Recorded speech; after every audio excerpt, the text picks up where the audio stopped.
Le héron, la fille. Un jour, sur ses longs pieds, allait je ne sais où, le héron au long bec emmanché d'un long cou. Il côtoyait une rivière. L'onde était transparente, ainsi qu'au plus beau jour.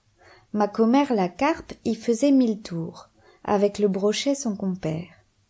Le héron en eût fait aisément son profit. Tout s'approchait du bord, l'oiseau n'avait qu'à prendre. Mais il crut mieux faire d'attendre qu'il eût un peu plus d'appétit. Il vivait de régime et mangeait à ses heures. Après quelques moments, l'appétit vint. L'oiseau, s'approchant du bord, vit sur l'eau des tanches qui sortaient du fond de ses demeures. Le mets ne lui plut pas. Il s'attendait à mieux, et montrait un goût dédaigneux, comme le rat du bon Horace.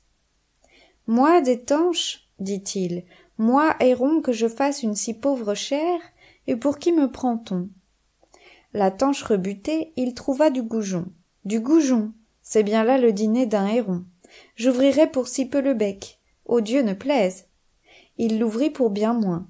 Tout alla de façon qu'il ne vit plus aucun poisson.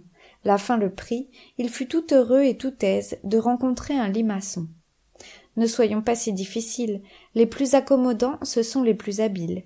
On hasarde de perdre en voulant trop gagner. Gardez-vous de rien dédaigner, surtout quand vous avez à peu près votre compte. Bien des gens y sont pris. Ce n'est pas au héron que je parle. Écoutez, humains, un autre conte. Vous verrez que chez vous, j'ai puisé ces leçons. Certaines filles, un peu trop fières, prétendaient trouver un mari, jeune, bien fait et beau, d'agréable manière, point froid et point jaloux. Notez ces 2 points-ci. Cette fille voulait aussi qu'il eût du bien, de la naissance, de l'esprit, enfin tout. Mais qui peut tout avoir?